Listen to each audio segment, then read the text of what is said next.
Hi! In front of me is LENOVO Tab P11 Gen 2, and today I would like to show you how you can add photos to text message on this device.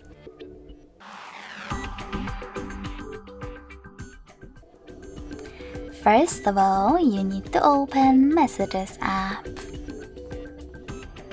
Now, pick your color, in my case Wednesday, and tap on this little icon next to GIF with a photo and a paper clip.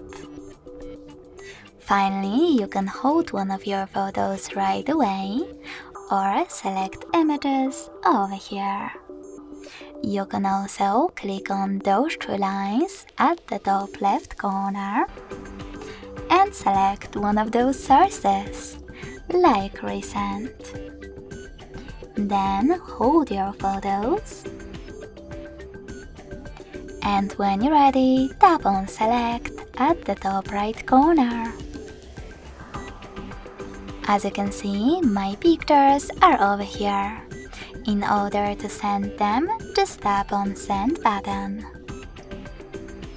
Thanks so much for watching. If you enjoyed this video, smash that like button, comment and subscribe. Bye!